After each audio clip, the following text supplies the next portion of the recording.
यासीन आपसे मुखातिब है नाजरीन और आप देख रहे हैं न्यूज एंड व्यूज। नाजरीन, मुल्क में सियासी तनाव के पस मंजर में इत्तेमाद साजी और मुज़ाकिरात की जरूरत पर बहस एक बार फिर शिद्दत इख्तियार कर चुकी है। राना सनाउल्लाह ने मुल्क के 5 बड़ों के दरमियान राब्ते को सियासी बेहतरी की कुंजी भी करार दिया है। हुकूमत की जानिब से 3 शराइत पेश की गई हैं, जिनमें मुज़ाकिराती कमेटी का क़याम है, फौज मुखालिफ सोशल मीडिया मुहिम का कंट्रोल है और 8 फरवरी की जो एहतजाजी कॉल है उस हवाले से भी बात की गई है। लेकिन क्या ये जो तीनों बातें की गई हैं इन पर पीटीआई की जानिब से कुछ बात की जाएगी कि हम इस पर कंट्रोल कर सकते हैं भी या नहीं कर सकते? इसके बाद नाज़रीन प्रोग्राम के दूसरे हिस्से में बात होगी कि मुल्क में बल्दियाती निज़ाम एक बार फिर ताख़ीर और कानूनी पेचीदगियों की नज़र हो चुका है। हम देखते हैं कि 2021 से ये मुसलसल ताख़ीरियाँ जो हैं हमारे सामने आ रही हैं। वफाकी काबीना ने इस्लामाबाद में बल्दियाती इंतखाबात दोबारा मुलतवी करने की मंजूरी दे दी है और दारुल हुकूमत में ये इंतखाबात 5 साल से ज़्यादा अरसे से कानून साजी और हल्का बंदियों के बाइस तातुल का शिकार रहे हैं, जबकि पंजाब में नए बल्दियाती निज़ाम के तहत इंतखाबी तैयारियाँ तेज़ी से आगे बढ़ रही हैं। दूसरी जानिब हम देखते हैं कि सिलसिला यहाँ पर ही ख़त्म नहीं होता, बल्कि कोयटा में भी अदालत के हुक्म पर बल्दियाती इंतखाबात मुलतवी हो गए हैं, जिससे 12 साल बाद बहाल होने वाली मुकामी जमहूरियत की उम्मीद एक बार फिर मौखिर हो चुकी है। नाज़रीन, ये तो है हमारे 2 टॉपिक्स जिन पर आज के प्रोग्राम में हम बात करेंगे। सो हमारे प्रोग्राम में हमारे एक्सपर्ट्स भी मौजूद हैं। तारिक सुमैर साहब, शकील करार साहब, असगर चौधरी साहब और ज़कीर चौधरी साहब, आप सभी का बहुत ज़्यादा मैं शुक्रिया अदा करना चाहूँगी कि आप हमारे साथ यहाँ पर मौजूद हैं। और दोनों टॉपिक्स पे इस वक्त हमने आपके सामने रख दिए, बता दिया कि मुल्क में क्या कुछ चीज़ें जो हैं वो हो रही हैं। एक एहतजाज की कॉल भी दे दी गई है कि भाई फरवरी में हम एहतजाज करना चाहते हैं। उस पर भी हमने देखा कि राना सनाउल्लाह जो है उनका एक सख्त किस्म का मौक़िफ़ जो है वो भी सामने आया है कि एहतजाज करेंगे तो फिर सोच लें कि आपके साथ क्या हो सकता है। तारिक सुमैर साहब, एहतजाज जो है वो पीटीआई का आईनी हक है, कोई भी उससे रोक नहीं सकता। फिर इतनी बड़ी बड़ी बातें करना, वो भी हुकूमती वज़रा की जानिब से, क्या समझते हैं, ये सही है या गलत? जी बिल्कुल, ये राना सनाउल्लाह साहब का मौक़िफ़ है और उसमें इस हद तक जान है कि आप पुरतशद्दद एहतजाज ना करें, पहिया जाम की तरफ ना जाएं। और वैसे भी आप देखें 8 फरवरी को संडे है, संडे में वाले दिन आपको पता है इतवार वाले दिन मुल्क की छुट्टी होती है और पीटीआई ने डेट भी ऐसी रखी चलें 8 फरवरी, तो वो एहतजाज एक करना चाहते हैं। अब ये होना है नहीं होना, तो राना सनाउल्लाह साहब ने जो फार्मूला दिया है जी, 5 बड़े हैं। आप पूछेंगे कौन से 5 बड़े हैं जी मुल्क में जिनको साथ बैठा दिया जाए, जिनमें CBMs हो जाएं और गुफ्तगू हो जाए, एतमाद साजी हो जाए, तो उसमें शराइत भी हैं साथ कि 5 बड़े उस वक्त बैठ सकते हैं जब आप ये शराइत पूरी करें। तो पीटीआई के एक रहनुमा आमिर डोगर ने 3 शराइत पे में से 2 पे तो मुकम्मल इतफाक़ कर दिया और कहा कि जी सोशल मीडिया पे ट्रोलिंग नहीं होनी चाहिए, किरदार कुशी नहीं होनी चाहिए। उसके हामी राना साहब ने कहा ये किरदार कुशी फ़ौज की क़यादत की और शख्सियात की बंद करें और इसको बंद कराएंगे तो मामलात आगे बढ़ेंगे, बयानबाजी ऐसी ना करें। फिर उन्होंने कहा कि 8 फरवरी को एहतजाज से मतलब कभी आमिर डोगर ने कोई जवाब नहीं दिया। 5 बड़े कौन से हैं मैं ज़रा गिनवा देता हूँ। उनका आमने सामने बैठना नामुमकिन है मेरी नज़र में। राना साहब ने एक नीति से प्रपोजल दिया है, फार्मूला दिया है। जी, प्रपोजल तो हुकूमत कब से देती है, मुज़ाकिरात की बातें भी करती है, लेकिन फिर हालात कुछ ऐसे हो जाते हैं ना कि उसके बाद मुज़ाकिरात होते नजर नहीं आते। जी, मुज़ाकिरात होते नजर आएंगे, मैं आपको बताऊंगा आगे चल के। अब जो 5 बड़े कौन हैं जी? सदर पाकिस्तान आसिफ अली जरदारी, मियाँ मोहम्मद नवाज शरीफ साबिक वज़ीर आज़म, मियाँ मोहम्मद शहबाज शरीफ और बानी पीटीआई। और 5वां नाम लेना मैं ले रहा हूँ ना भाई, इमरान खान यार। जो 5वां नाम है वो राना सनाउल्लाह साहब ने प्रोग्राम के अंदर नहीं लिया, जो इंटरव्यू उन्होंने दिया। चले आप ले लें। मैं लेता हूँ ना। उन्होंने कहा आप समझ जाएं वो 5वां नाम कौन है, तो बता दें आप। मैं आपको बता देता हूँ। राना साहब ने उनका नाम नहीं लिया, वो है field marshal general Asim Munir साहब का। कि ये 5 शख्सियात आप इनके दरमियान एतमाद साजी हो जाए तो बड़े मसाइल हल हो सकते हैं। और इसी पर आमिर डोगर ने उस वक्त इत्तफाक किया कि जी अगर ये बैठ जाएं। फिर राना सनाउल्लाह ने कहा कि अब उससे पहले आप ये काम करें कि सोशल मीडिया जो है आपका उसको बंद कराएं, जो ट्विटर अकाउंट है बानी पीटीआई का वो बंद कराएं। सोशल मीडिया पे ट्रोलिंग जो आप करते हैं इदारों की, जिससे मुल्क की बदनामी भी आप कराते हैं और अपने लिए भी मसाइल पैदा करते हैं, और जो हम राब्ताकारी बीच में करते हैं उनके लिए भी मसाइल पैदा होते हैं। तो ये सारी चीज़ें जब पीटीआई कर ले फिर आगे बढ़े, और मुझे नहीं लगता कि ये सोशल मीडिया को कंट्रोल कर पाएंगे इस माहौल में। और ख़ास तौर पे अगर एक स्टेप ही कर लिया जाए, जो कहते हैं बैरिस्टर गौर भी कहते हैं, बाकी सारी लीडर शेख वकास अकरम इनके स्पोक्समैन है पार्टी के, वो भी कहते हैं कि बानी पीटीआई का सोशल मीडिया अकाउंट हम नहीं चलाते। तो मैंने उस दिन आपको नहीं चलाते होंगे ना, तभी तो जाने से बार-बार कहा जाता है। जी, कौन चलाता है?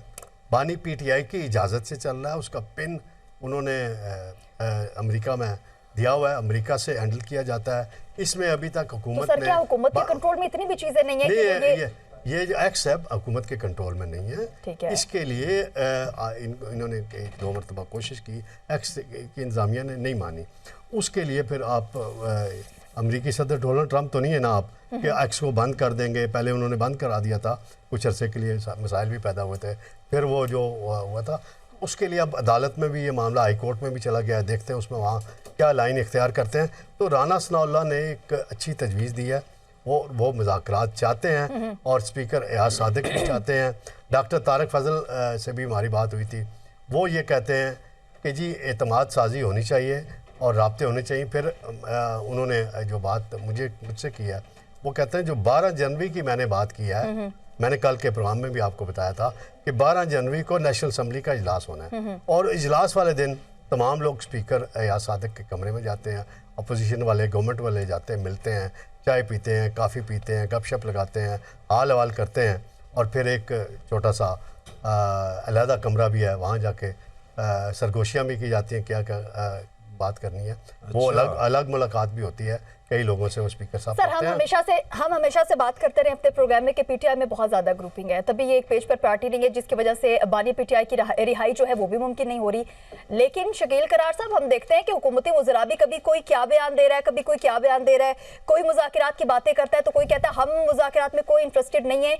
हुकूमत में भी ग्रुपिंग जो है वो हमें दिखाई दे रही है, क्या कहेंगे इस हवाले से? शुक्रिया आकाशा, बिल्कुल मेरा भी यही सवाल मैं करने लगा था तारिक उस्माइल साहब से कि ये आपने जैसे आपने शारतन कहा कि राना सनाउल्लाह का ज़ाती बयान है, हुकूमत की तरफ से कोई पेशकश नहीं है। अगर ये बात दुरुस्त है तो फिर इस पे मैंने ये नहीं कहा ज़ाती बयान है, मैंने कहा राना साहब ने नेक नीयती से ये बात की है। अब ये आगे चल के अमलन हो सकती है, उसमें क्या वही बात है ना कि अगर हुकूमत इसको ऑन कर ले, इस ऑफर को, इस पेशकश को कि 5 बड़ों की मुलाकात मुमकिन है। क्यों मुमकिन नहीं है? पाकिस्तान में एवरीथिंग इज़ पॉसिबल।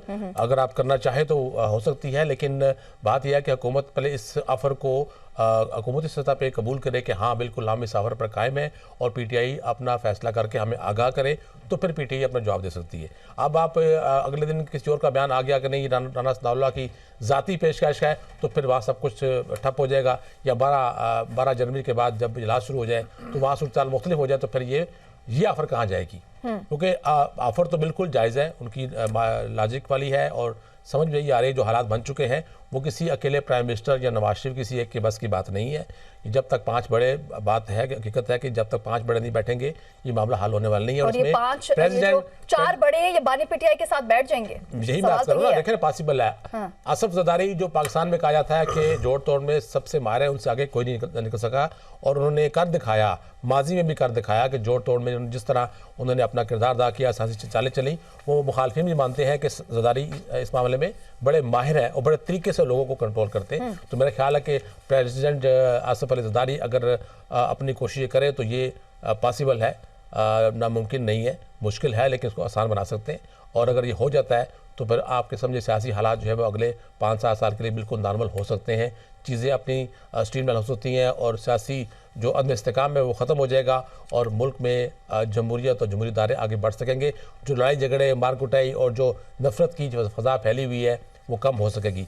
बात जहाँ तक इसके ट्विटर अकाउंट की है और तो ये बात दुरुस्त है कि वो उनके इमरान खान के कंट्रोल में नहीं है, पीटीआई के कंट्रोल में नहीं है, 22 रिपोर्ट होता है। लेकिन जब आपने इमरान खान को राज़ी कर लिया, अगर साबिक़ वज़ीर-ए-आज़म को राज़ी कर लिया कि वो टेबल टॉक पर आते हैं इन 5 के दरमियान में, 4 के दरमियान में, तो फिर वहाँ से बात मस्बत आगे बढ़ेगी। फिर उनके लिए मसला नहीं है कि उनका रब्ता करा के जो हैंडलर है उन तक पैगाम पहुँचाना होगा कि ऐसी चीज़ें बंद कर दे, तो फिर मुमकिन है। अगर उनसे बात उनको बिठाया जाता है और ख़ुद से आप शोर मचाते रहे कि इस ट्विटर अकाउंट को बंद करें, हैंडलिंग बंद करें, तो वो मुमकिन नहीं होगी। वो सिर्फ खान साहब ही कहेंगे तो चीज़ रुकेगी या ख़त्म होगी, अदरवाइज वो ख़त्म नहीं हो सकती। सगीर चौधरी साहब, पीटीआई क़यादत ने भी मुलाकात और मुज़ाकरात के दरवाजे जो हैं वो खुले रखने की बात तो कर दी है, ताहम एहतजाजी सियासत और इदारों से मुतालिक बयानी पर इख्तलाफ रखा है। राना सनाउल्लाह ने पीटीआई पर इल्जाम लगाया कि फौज पाकिस्तान और उनके सरबराहान के खिलाफ सोशल मीडिया मुहिम पार्टी के कंट्रोल से है और इसे फौरी बंद किया जाए। दूसरी तरफ आमिर डोगर ने कहा है कि रियासती इदारों के खिलाफ किरदारकशी बंद होनी चाहिए। क्या पीटीआई अफवाज के खिलाफ सोशल मीडिया मुहिम जो है वो बंद कर पाएगी? बिस्मिल्लाहिर्रहमानिर्रहीम, शुक्रिया आकाशा। देखें, जो फौज है वो तो बहुत दफ़ा जी बयान दे चुकी है कि फौज को सियासत से अलग रखा जाए, ठीक है। और वो बड़ी क्लैरिटी के साथ DGI-SPR जो है वो अपनी प्रेस कॉन्फ्रेंस जो है उनमें ये इकरार कर चुके हैं। तो फ़ौज का सियासत में ना कोई लेना देना है, ना फ़ौज सियासत में आती है। इसलिए ये बात यकीनी तौर पर काबिल इस्ताइश है अगर आमिर डोगर साहब ने कही है कि फ़ौज को बीच में नहीं शामिल करना चाहिए, लेकिन ट्विटर तो यही बड़ा पड़ा है कि जी फ़ौज के ख़िलाफ़ ये वो इस तरह की चीज़ें ट्रोलिंग होती है। और इसी तरह राना सनाउल्लाह साहब ने जो बात की है वो भी दुरुस्त है, इस हद तक तो बिल्कुल ठीक है कि कम से कम फ़ौज को आप इससे दूर रखें। आप अपनी सियासी लड़ाई है वो लड़ें, वो बेशक आप सोशल मीडिया पे है लड़ें या बेशक आमने सामने या असम्बली के फ्लोर पे लड़ें, तो वो बनती है। लेकिन आप एक इदारे का जो है वो नाम इस्तेमाल ना करें, इससे पूरी दुनिया में बदनामी होती है। दूसरी बात जो उनकी 5 बड़ों की है, ये जो आपने राना सनाउल्लाह साहब का जिक्र किया, जो कि वो एक बड़े ही सीजन किस्म के पॉलिटिशियन और बहुत सीनियर आदमी हैं। वो इस तरह की बात नहीं करते जब तक कोई बात उसका बैकग्राउंड नहीं होता। तो इसका एक बैकग्राउंड है, ठीक है। ऐसे कोई बात नहीं होती कि ये मेरी ज़ाती राय थी, कल को इस तरह की चीज़ आ जाएगी, ऐसी नहीं है। उन्होंने जो बात की है इसका एक बैकग्राउंड है, इसका एक पस मंज़र है।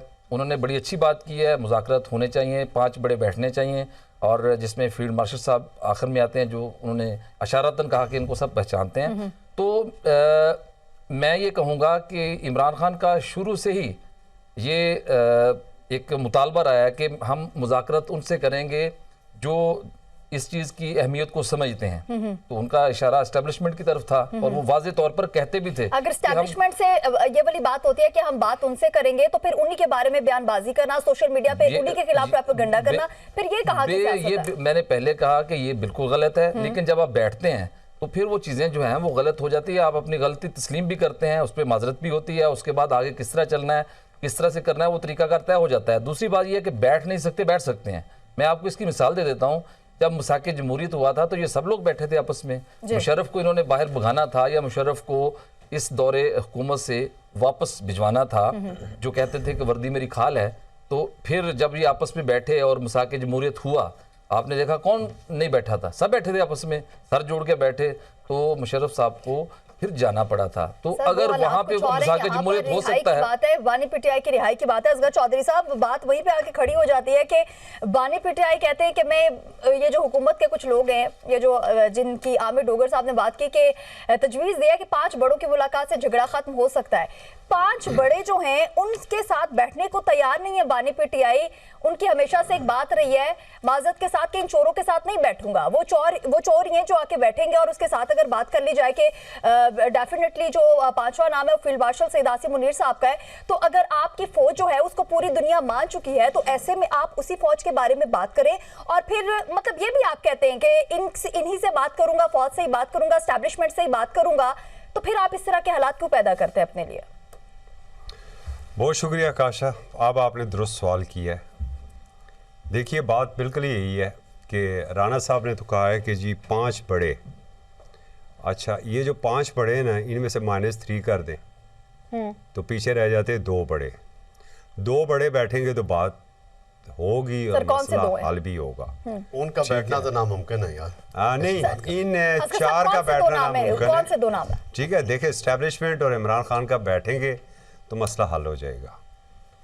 जरदारी साहब, मियां नवाज शरीफ साहब, जनाब वज़ीर आज़म साहब और बानी पीटीआई बैठेंगे तो मसला हल नहीं होगा, क्योंकि बैठेंगे ही नहीं। आप ज़रा टाइमिंग के ऊपर आप ज़रा गौर करें। मैं पिछले प्रोग्रामों में भी ये बात कर चुका था। राही से मुलाकात तक तहरीक आ पहुंची पाकिस्तान तहरीक इंसाफ की, और 1 जनवरी को राना सनाउल्लाह साहब ने ये कहा जी कि 5 बड़े, ठीक है। और अगली है जी 12 जनवरी, और जिस पे ये कहा जा रहा है जी कि स्पीकर ऑफिस के अंदर, और ये डॉक्टर तारक फजल चौधरी ने बात की है कि वहाँ पर अब बातचीत होगी। उसके बाद देखें जी 20 जनवरी को फिर हुकूमत 2 कदम मज़ीद आगे जाएगी। करते करते 31 जनवरी तक ये सूरत हाल इसी तरह जाएगी, ऑफरें होती रहेंगी। 5 जनवरी को कोशिश की जाएगी कि अडयाला जेल के दरवाजे खोले जाएं और मुलाकात करवाई जाए। उसकी वजह क्या है सारी, ये शेड्यूल सारा क्यों है? क्योंकि अब खौफ है, जो वार्म अप मैच थे वो तो हो चुके और वार्म अप मैच शुरू भी हैं, तो अब खौफ है 8 फरवरी का। तारक साहब ने कहा कि 8 फरवरी इतवार आता है, ओके, आप इतवार को उठा के कहीं और ले जाएं। 8 फरवरी तो तब्दील नहीं हो सकती ना, क्योंकि 8 फरवरी को पाकिस्तान तहरीक इंसाफ का बयानिया यह है कि हमारे मैंडेट के ऊपर डाका डाला गया है, ठीक है। उन्होंने तो 8 फरवरी को निकलना है और जो कुछ आप कर रहे हैं अडयाला के बाहर कर रहे हैं, इमरान खान साहब के बयानों के साथ कर रहे हैं, पीटीआई के वर्कर्स के साथ कर रहे हैं, पंजाब में कर रहे हैं, वो एक जिसे आप कह सकते हैं कि उनके अंदर एक लावा पक रहा है और वो लावा शायद एक इशारा हल्का सा दिया है राना सनाउल्लाह साहब ने 8 फरवरी का।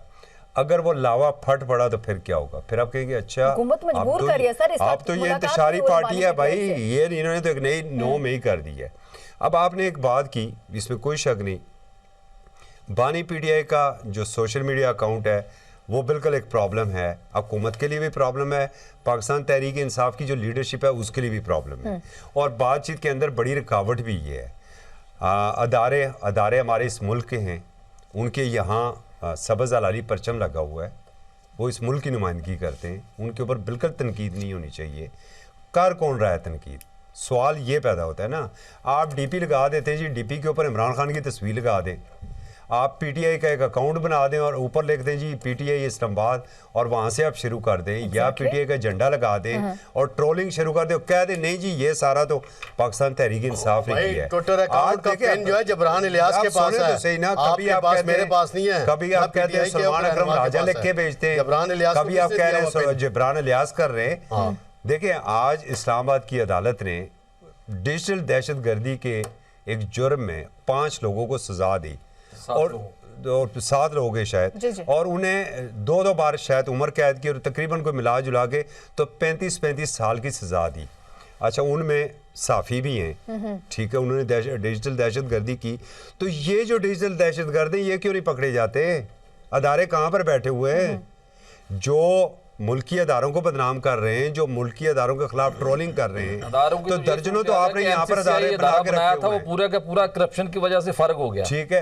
वो जो कंट्रोल करने के लिए, वो जो अदारा इसे कंट्रोल करने के लिए बना था वो किसी और काम पर लग पड़ा। करप्शन की साइबर जो क्राइम को जो देख रहा है वो क्या कर रहा है, FIA क्या कर रही है, यहाँ पर हमारी जो है प्राइमरी एजेंसी है वो क्या कर रही है, IB क्या कर रही है, आपकी स्पेशल ब्रांच क्या कर रही है, कोई ना कोई तो एजेंसी इसके ऊपर काम करे ना।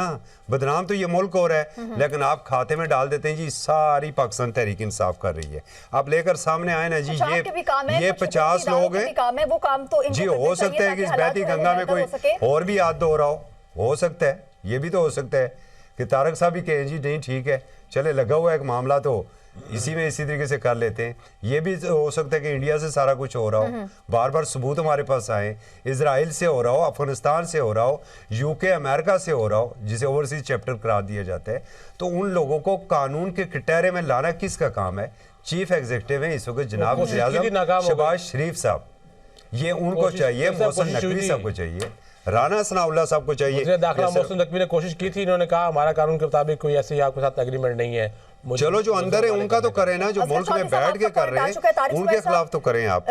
तारिक सुमैर साहब, क्या आप समझते हैं कि हुकूमती वुज़रा जो है वो इस चीज़ को लेकर अभी तक सिंसियरिटी जो है वो दिखाई नहीं जा रही ना? जिस तरीके से तारिक फजल चौधरी साहब ने पहले बात की थी कि मुज़ाकिरात तो हम चाहते हैं लेकिन पहले वाली जो क़यादत हो और मतलब पहले वाला मतलब उनको मैंडेट दिया जाए तो डेफिनेटली हम लोग मुज़ाकिरात की तरफ आएंगे, मतलब ये भी संजीदगी जो है वो नहीं दिखाई जा रही हुकूमती वुज़रा के जानिब से, और आप कहते हैं कि हुकूमत जो है वो बहुत ही ज़्यादा संजीदा इन मुज़ाकिरात को लेकर। जी बिल्कुल जी, आपने तारिक फजल साहब का हवाला दिया है तो मैं ज़रा बताता चलूँ। जो फवाद चौधरी और फैसल चौधरी और नेशनल डायलॉग की कमेटी बनी हुई है, इमरान जो साबिक़ गवर्नर हैं इमरान इस्माइल वगैरह, महमूद मौलवी साहब, वो कहते हैं हमसे मुज़ाकरात करें। वो कौन है सर? उनका पाकिस्तान सबर करें ना, मैं बताता हूँ वो कौन है। वो सब कुछ वो छोड़ चुके हैं और भाई सुने 10 साल हो चुके हैं सर। अच्छा छोड़ चुके हैं ना, अभी भी राब्ते में है सबके। वो आपके राब्ते में होंगे। शाह महमूद क्यों उन्हें फिर मिलता है अगर वो छोड़ चुके हैं? तो मेरी बात कंप्लीट होने दें। वो हैं, फिर महमूद खान चकजी कहते हैं हमसे मजाक। तारिक फजल ने कहा है कि ये दोनों ग्रुप हैं जो हैं, ये दोनों जो कह रहे हैं मुज़ाकरात कर, ये बानी पीटीआई इमरान खान का मैंडेट लेकर आए, फिर तो आप खोल दें जेल का दरवाजा, मैंडेट लेकर महमूद आए। खान से मुलाकात करवा दें आपकी।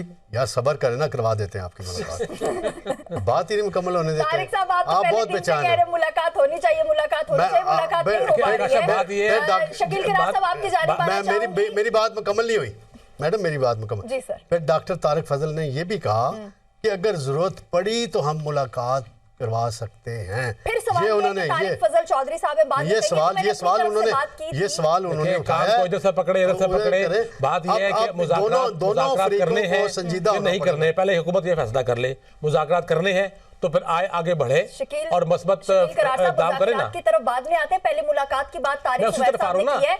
मेरी बात सुनिएगा, मुलाकात की जहां तक बात है कि भाई मुलाकात जो है करवाई जा सकती है, कभी कौन सा वजीर है उठ के उनकी जानिब से कहा जा रहा है कि मुलाकात ऐसे हो जाएगी, वैसे हो जाएगी, तरीके बताए जा रहे हैं ना। और जब मुलाकात की बारी आती है तो भाई ये हमारे कंट्रोल में चीजें नहीं है। यही तो मैं अर्ज कर रहा हूँ ना कि हुकूमत पहले फैसला कर लेना कि वो मुज़ाकरात करने के उनके पास इख्तियार है भी कि नहीं, संजीदा है कि नहीं। अगर इख्तियार है, संजीदा है, परमिशन आपने ले ली है, तो फिर आप कराए मुलाकात खान की, किसी वकील से करा दे, बहन से करा दे, महमूद खान चकज़ई से करा दें, किसी से करा दे। बिल्कुल आप कराए मुलाकात, ताकि आपको अंदाजा हो जाए कि इमरान खान इस जो 4 बड़ों के दरमियान में 5वें ये बैठकर मुज़ाकरात करने को तैयार हैं या नहीं है, आपको अंदाजा हो जाएगा। तो आप पहला स्टेप उठाए ना कि आप ऐलान करें कि हाँ जी हमें इख्तियार है, हम मुज़ाकरात कर सकते हैं, करना चाहते हैं और मुल्क की भलाई के लिए, मुल्क कौम के लिए। तो फिर आए ऐलान करें कि ठीक है, पीटीआई अपने तौर पर फैसला कर ले कि बैरिस्टर घोर ने मुलाकात करनी है इमरान खान से, उनकी किसी बहन ने करनी है, वकील ने करनी है, किसी और लीडर ने करनी है, CM KPK ने करनी है। फैसला लेके उसका नाम लेके आप मुलाकात करा दे। पहली मुलाकात में आपको अंदाज़ा हो जाएगा कि पीटीआई के बानी का संजीदा रवैया है या अभी तक वो अपनी सियासत को अपने अंदाज से खेलना चाहते हैं, तो आप आगे बढ़ सकते हैं। अगर आपको वहाँ पर मनफी जवाब मिलता है तो आप सब कुछ स्टॉप कर दें, फिर उसी तरह आप मुलाकातें बंद कर दें, लगा दें सबको वहाँ पर पुलिस को और नाकाबंदी करके पूरा एरिया सील कर दें, बात खत्म हो जाएगी। आप आवाम के साथ बात क्यों खेल रहे हैं कि 12 फरवरी को हो जाएगा, 12 जनवरी को हो जाएगा, फिर 8 फरवरी का एहतजाज की कॉल भी आपको चुभ रही है। क्यों एहतजाज भी ना करें और बोले भी ना और खामोश होकर बैठ जाएं, आपकी बातें सुने, आपका जुल्म से वो क्या करे वो। वन लाइनर है इसके अंदर, देखें वन लाइनर है काशा। असगर चौधरी साहब, एक तरफ बात हो रही है, एक तरफ हम ये बात कर रहे हैं कि एस्टैब्लिशमेंट के बारे में बहुत सारे मतलब बातें हो रही हैं, हमारी फौज के बारे में बहुत से मतलब पीटीआई के जो जितने भी अकाउंट्स हैं, ऑल्दो कि वो पीटीआई की जानिब से मतलब पीटीआई की जो क़यादत है वो कहती है हमें इस बारे में नहीं पता, उनकी जानिब से ऑपरेट तो हो रही है तो कहा जा रहा है। लेकिन दूसरी जानिब हम देखते हैं कि जो वज़ीर आला सुहेला अफरीदी हैं उन्होंने कहा है कि उनका एक बयान भी इस वक्त सामने आया है कि वो एस्टैब्लिशमेंट के साथ बात करने को भी तैयार है और अगर किसी भी तकरीब में कहीं पर भी उनकी फील्ड मार्शल सईद आसिम मुनीर से मुलाकात होती है, मतलब वहाँ पर उनका आमना सामना हो जाता है, तो मैं ज़रूर उनसे मुलाकात करूँगा। और मतलब एक अच्छा जेस्चर जो है वो पीटीआई की जानिब से गया और सुहेला अफरीदी की जानिब से गया। आप क्या कहेंगे? देखे ना, बिल्कुल। और ये वही सुहेल अफरीदी है जिसके बारे में कहा जा रहा था कि ये इंतहाई एंटी स्टैब है। भाई वो इस मुल्क का शहरी है, वो इस मुल्क की एक फेडरेशन की इकाई, उसका चीफ एग्जीक्यूटिव है, वो तैयार है बातचीत के लिए। और अगर स्टैब्लिशमेंट या हमारे फील्ड मार्शल, इस मुल्क के फील्ड मार्शल है ना, वो हमारा असासा है, हमारा फ़ख्र है, क्यों नहीं बैठेंगे उनके साथ? लेकिन आप बैठे का मौका तो कहीं फ्राहम करें। बात तो आप रोज कर दें, आप छोड़ दें, आप छोड़ दें, किसी पीटीआई को ना मिलाएं। मैं कहता हूं बहनों को ना मिलने दे, वकला को ना मिलने दे। महमूद खान चकज़ई का ताल्लुक पाकिस्तान तहरीक इंसाफ से नहीं है, इलामा राजा नासिर अब्बास का ताल्लुक पाकिस्तान तहरीक इंसाफ से नहीं है। अगर आप गुड जस्टर के तौर पर चाहते हैं ना कि ये बर्फ पिघले, इस मुल्क में सियासी इस्तेकाम आए और रोज़ाना जो है ना वो सिर्फ आप भी अडियाला और पीटीआई भी अडियाला ना खेले, तो आप इन दो को भिजवा दें, साथ कोशिश करें कि राना सनाउल्लाह साहब को भिजवा दें।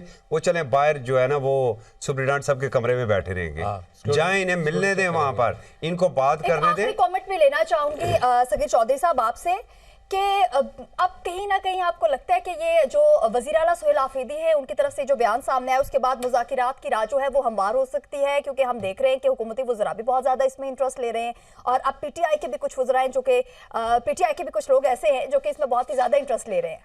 देखिए, मुज़ाकरात का सिलसिला पहले भी शुरू हुआ था और 4 दौर चले थे उसके, लेकिन वो ख़त्म हो गए।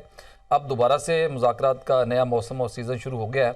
अब मैं तो इसके पीछे देख रहा हूँ कि ये जो पूरा साल है ये शायद हुकूमत की कैंपेन का साल है, और मैं ये देख रहा हूँ कि अगला साल जो होगा 2027 वो इलेक्शन का साल होगा।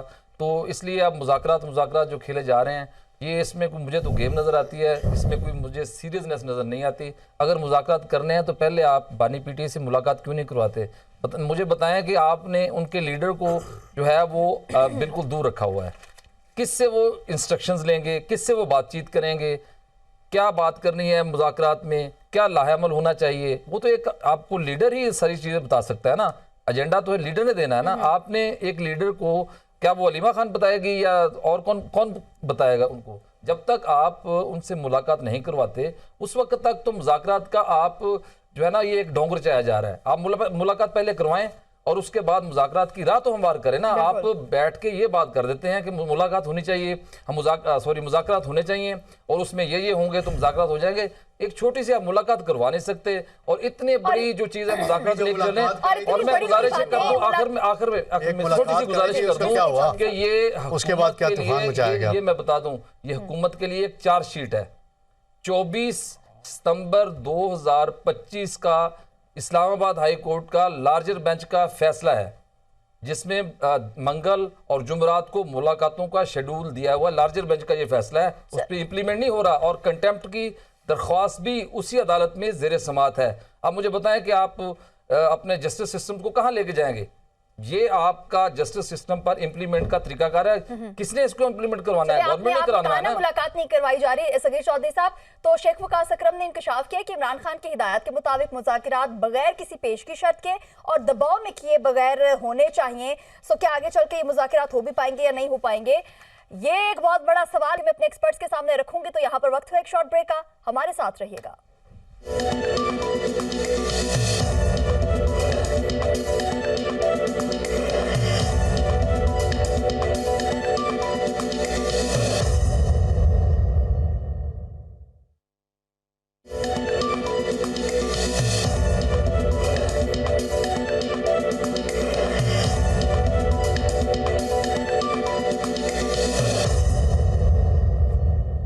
एक मरतबा फिर आपको खुशामदीद कहेंगे नाजरीन। ब्रेक पर जाने से पहले बात हो रही थी कि ये पीटीआई की बात हो रही थी कि मुज़ाकरात के लिए भी तैयार हैं। उसके बाद आप एक मुलाकात जो काफ़ी टाइम से हम कह रहे हैं, जब से वज़ीर आला सुहेल आफरीदी मतलब वज़ीर आला बने उसके बाद से उन्होंने बहुत रिक्वेस्ट की, पंजाब हुकूमत से की, उसके अलावा प्राइम मिनिस्टर से की और भी बहुत तरफ उन्होंने मतलब के अप्रोच करने की कोशिश की कि एक मुलाकात मेरी ज़रूरी है सो करवा दी जाए, लेकिन वो तमाम तर चीज़ें हमारे सामने नहीं आई।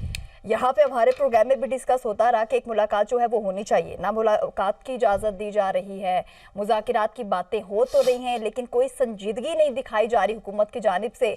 उसके बाद हम देखते हैं कि जो मुलाकात का दिन होता है उसमें बहनों को भी और वकला को भी मुलाकात की इजाज़त नहीं है, फिर उन पर वाटर कैनन का भी इस्तेमाल किया जाता है, फिर उन्हें गिरफ्तार भी किया जाता है और गिरफ्तार करने के बाद फिर रिहा भी कर दिया जाता है। ये तमाम तर चीज़ें तो हमने देखी कि 2025 में होती रही हैं। लेकिन तारिक सुमैर साहब, बात वहीं पर है कि अब कुछ संजीदगी जो है वो पीटीआई दिखा रही है लेकिन हुकूमत जो है वो उसको मानने से इनकारी है।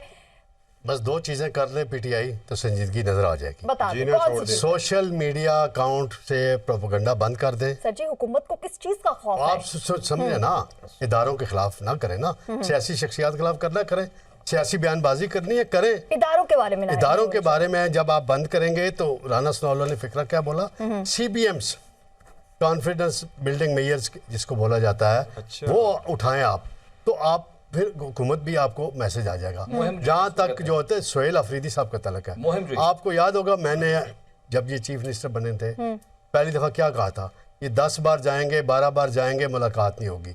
जब तक ये मोहसन नकवी साहब और बैरिस्टर सैफ के जरिए मुलाकात की कोशिश नहीं करेंगे, इनकी मुलाकात नहीं होगी। अब आपने उनका कोई बयान कोट किया है, अगर तो उसके बाद देखें, हो सकता है मोहसन नकवी इनको टेलीफोन कर लें या इनकी पहले एक मुलाकात मोहसन नकवी से हो जाए। मोहसन नकवी आज पेशावर भी गए हुए थे, एक तकरीब पासिंग आउट परेड थी, वहाँ गए हुए थे। और अभी एक मेजर शहीद हुए थे जिन दिन कबल की बात है, डेरा इसमाइल, उनकी नमाज जनाजा हुई, वहाँ फील्ड मार्शल भी थे, वज़ीर दाखिला भी थे, बाकी शख्सियात भी थी, तो कोर कमांडर साहब भी थे, तो सुहेल अफरीदी साहब को वहाँ चला जाना चाहिए था। चले, अगर वहाँ जनाजे में नहीं गए, उसके घर चले जाते, शहीद के घर, एक मैसेज जाता है ना, यही गुडविल मैसेज होते हैं ना, कि शहीद हुआ है, इस वतन की धरती की खातिर शहीद हुआ है, तो आप मैसेज दें ना, सिग्नल्स दें, आप जाएं, आप दिया है ना, तो आप देखें मोहसिन नकवी हो सकते हैं, इनसे रब्ता कर लें जल्द, और नहीं तो बैरिस्टर सैफ के साथ के जरिए कोशिश करें। बैरिस्टर साहब को तो इन्होंने सिस्टम से ऐसे आउट किया है कि जैसे कि वो इनका दुश्मन हो। बैरिस्टर साहब इनके लिए फ़ायदा मंद रहा है हमेशा, और वो सियासी तौर पे मैच्योर आदमी शख्सियत है, और उसकी तरबियत जमात इस्लामी से हुई है।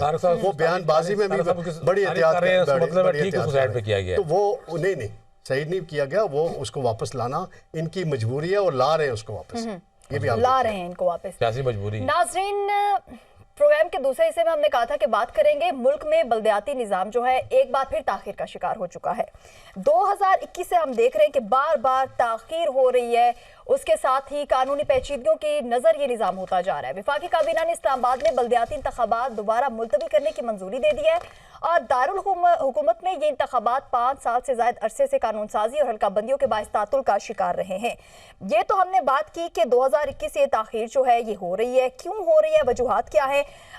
शकील करार साहब, बार बार ये ताखीर हो रही है, समझ रहे हैं आपके ये आइन की खुले खिलाफ वर्जी है? कौन सा आइन, किस आइन की बात कर रही है? पाकिस्तान के 1973 जी सर, पाकिस्तान के आइन की बात। अच्छा, मैं इसमें किसी और आइन की बात कर रही है। आइन कहाँ है, वो तो किताबों में पढ़ा है। बात यह है कि 5वीं मरतबा इस्लामाबाद में बल्दियाती इंतखाबात मुलतवी हो रहे हैं, तो ये किसके अंदर का खौफ है, किस कोशिश का खौफ है कि वो इलेक्शन नहीं करा रहे हैं?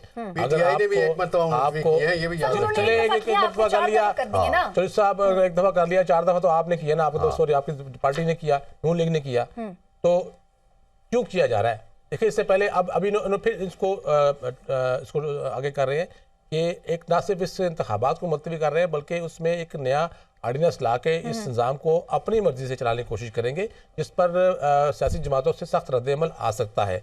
और ये इतलात ये भी है कि PTI ने इस पर मशावरत शुरू कर दी है, और हो सकता है कि इसको वो कानून इसको अदालतों में चैलेंज भी करे, कानूनी जंग लड़के कि ये आप क्या कर रहे हैं इस शहर के साथ। जैसे पंजाब में भी आप कोशिश कर रहे हैं कि इस तरह बल्दियाती इंतखाबात ना हो, चीज़ें आगे बढ़ती रहें। तो हुकूमत को अगर खौफ नहीं है, अगर वो समझती है कि उसकी जमात या उनके इत्तेहादी जो है वो इलेक्शन जीत सकते हैं, तो इलेक्शन करवा देना, उसमें इशू क्या है? आपका ऑलरेडी शेड्यूल जारी था, उस शेड्यूल जारी को आपने क्यों कराया, उसको आप मौखर करा रहे हैं? वजह क्या है? वजह देखना, आज का काबीना ने मंजूरी दी है, तो उसकी वजूहत जो चीफ इलेक्शन कमिश्नर इस्लामाबाद ने ब्रीफिंग दी है, वो क्या ब्रीफिंग दी है कि खुदा ना खास्ता किसी हमले का खतरा है, दहशतगर्दी का खतरा है, या हारने का खतरा है? क्या ब्रीफिंग दी है? उस सवाल से कोई चीज़ अभी तक मीडिया पर नहीं लाएगी, पब्लिक नहीं की कि उसमें क्या बात है, वजह क्या है, वजूहत क्या है, सियासी हैं, कुछ और इशूज़ हैं, लॉ एंड ऑर्डर का मसला है, सिक्योरिटी का मसला है।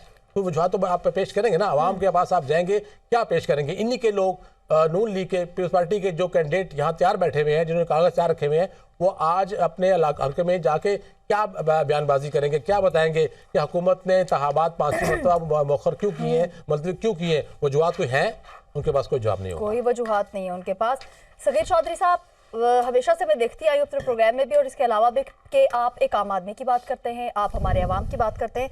सो हमने भी यही कहा है कि हम बनेंगे आपकी आवाज़, तो हम तो आपकी आवाज़ बन रहे हैं। मैं चाहती हूँ कि आप इस चीज़ पे भी थोड़ी सी नज़र डालिएगा कि बल्दियाती इंतखाबात में ये जो बार बार ताख़ीर है, आम शहरी जो है उससे कौन कौन सी मुश्किलात जो है उनका उन्हें सामना करना पड़ा इस वक्त। आकाशा, शुक्रिया आपने जो बात कही, और मैं थोड़ा सा तनकीदी इजाज़त पे लेना चाहूँगा। मुझे थोड़ा सा टाइम चाहिए होगा आपका अदाद शुमार के साथ। बदकिस्मती से इस मुल्क में ब्यूरोक्रेसी जो है वो सबसे बड़ी रुकावट है इस बल्दियाती निज़ाम के राइज होने में। इसकी बहुत सारी मिसालें हैं, वो दूंगा भी आपको मैं।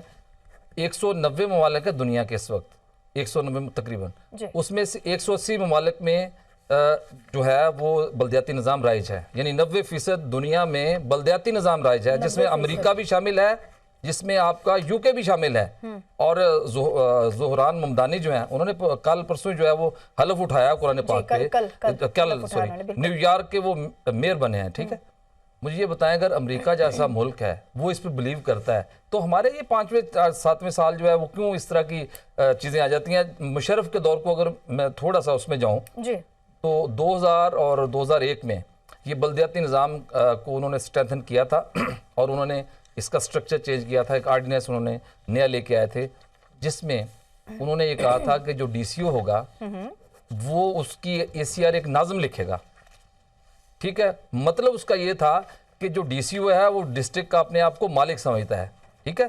तो उसने कहा था कि बल्दियाती निज़ाम में लोकल गवर्नमेंट जो है वो ज़्यादा सुपीरियर होती है, DCO नहीं होता। तो उन्होंने DC से चेंज करके DCO रख दिया।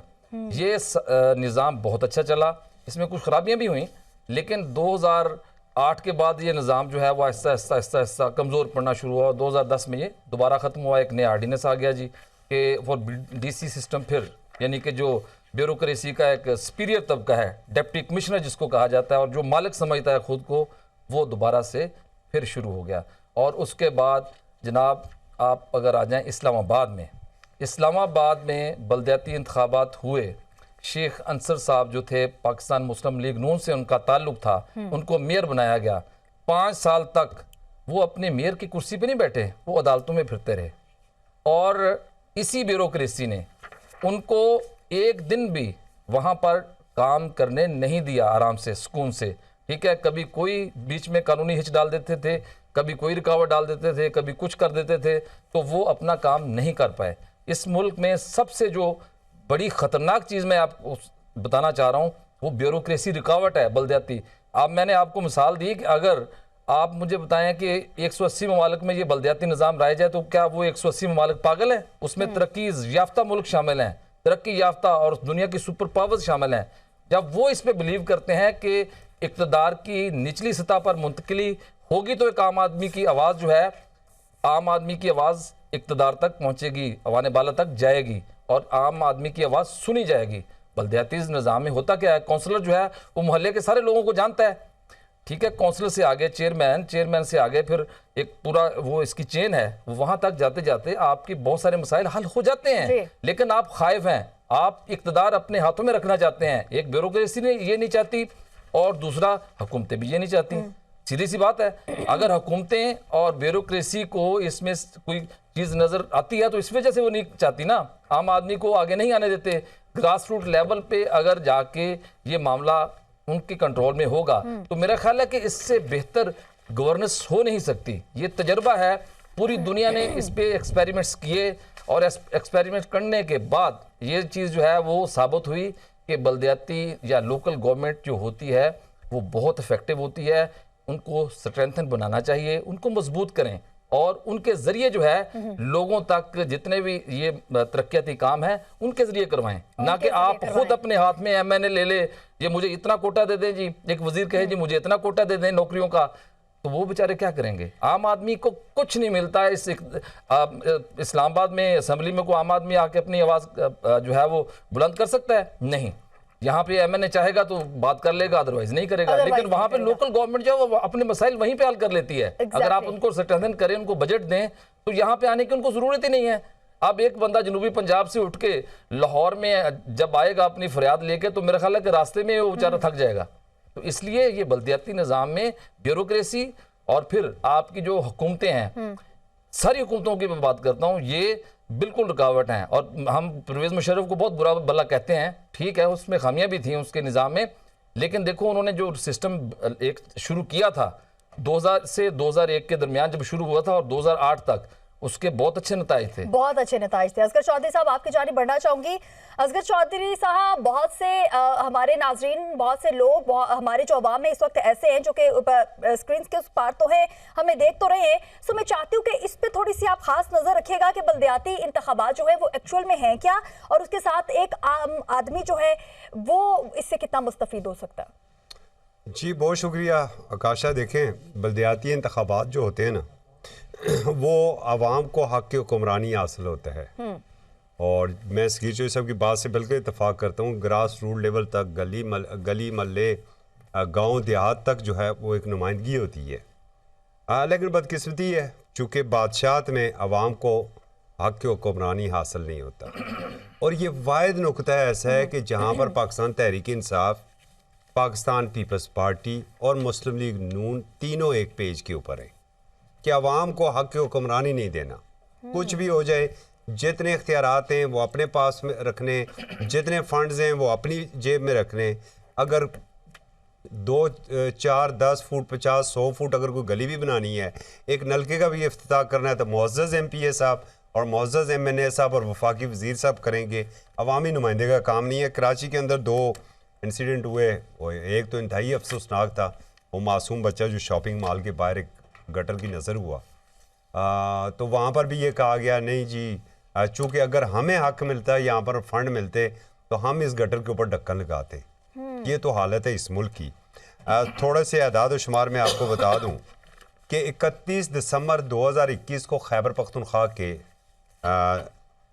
जो इलेक्शन हुए और बल्दियाती नुमाइंदे मुंतखब हुए, 1 जनवरी 2026 को उनकी मुद्दत मुकम्मल हो गई।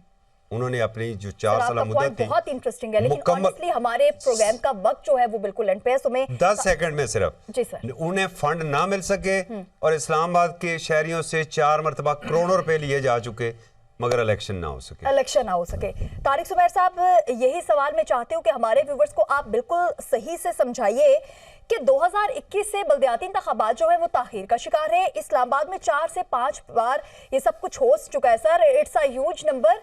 मतलब ये हो क्या रहा है मुल्क में? एक आम आदमी की जब बात आती है तो उस वक्त तमाम तर चीजें जो है वो हमारे सामने आ जाती है, तमाम तर बड़े बड़े बहाने जो हैं वो हमारे सामने आ जाते हैं। तो क्या इस मर्तबा ऐसा होना चाहिए था? जी बिल्कुल जी, आपने दुरुस्त फरमाया। मैं ज़रा थोड़ा सा बताता चलूँ, ये रोज़नामा मुमताज़ है। 13 दिसंबर को मैंने ये खबर दे दी थी कि बल्दियाती इलेक्शन नहीं होंगे और उसके लिए नया सिस्टम लाने की कोशिश हो रही है। चौथी मरतबा कमेटी जो है राना सनाउल्लाह की सरबराही में बन चुकी हुई है, उस पर आज काबीना ने अप्रूवल भी दे दिया। उस हद तक मामला ये है कि ये इलेक्शन जो हुकूमती वर्शन है, डॉक्टर तारिक फजल का वर्शन है, वो ये है कि इसलिए मुलतवी किए गए हैं कि माजी में शेख अंसर अदालतों के चक्कर लगाते रहे, उन्हें इख्तियारात नहीं मिले। CDA और जो मेयर होंगे उनके इख्तियारात का तयन पहले से होना ज़रूरी है और इस ऑर्डिनेंस में इख्तियारात का तयन किया जा रहा है। 25 से 30 मेंबर इलेक्ट होंगे, वो मेयर का इंतखाब करेंगे और उनको टैक्स कलेक्शन समेत बाकी कई अहम इख्तियारात दिए जा रहे हैं, क्योंकि CDA के अंदर ब्यूरोक्रेसी हमेशा बाइख्तियार रही है। और शेख अंसर को एक मरतबा नवाज शरीफ जब वज़ीर-ए-आज़म थे, उन्हें के पास चेयरमैन CDA का भी एक्टिंग चार्ज दिया गया था और मेयर भी थे, और हाई कोर्ट ने उन्हें मेयर चेयरमैन CDA के ओहदे से हटा दिया था। फिर ये सारा सिलसिला चलता रहा। वैसे कमाल नहीं हो गया सर कि 5 साल बात मुकम्मल होने वक्त कम है, बात मेरी मुकम्मल हो। मैं जो समझाना चाहता हूँ, 5 साल बल्दियाती इलेक्शन इस्लामाबाद के अंदर बहुत ज़रूरी है और ये होने चाहिए, क्योंकि यहाँ के जो दही इलाका है वो नेगलेक्ट होता है, वहाँ डेवलपमेंट उस तरीके से होती। बड़े एरिया जो पोस्ट सेक्टर हैं, जो अमीरों के इलाके हैं, वहाँ तो हर चीज़ बन जाती है। पहली दफ़ा कोई शहबाज शरीफ साहब ने एक अच्छा काम किया, जो बसें चलाई हैं वो गरीब बच्चों को लाती हैं, स्टूडेंट्स को लाती हैं, बच्चियाँ उसमें सफ़र करती हैं, दूर दराज इलाकों में आती हैं। अगर ये बसों का इख्तियार CDA से लेके म्यूनसिपल कॉरपोरेशन को दे दिया जाए, जहाँ मेयर आके इलेक्ट होगा, और दीगर उनको इख्तियारात दिए जाए डेवलपमेंट के भी, ये नहीं कि सारे इख्तियारात CDA के पास रहें और फिर इलेक्शन कराने का कोई फ़ायदा नहीं है।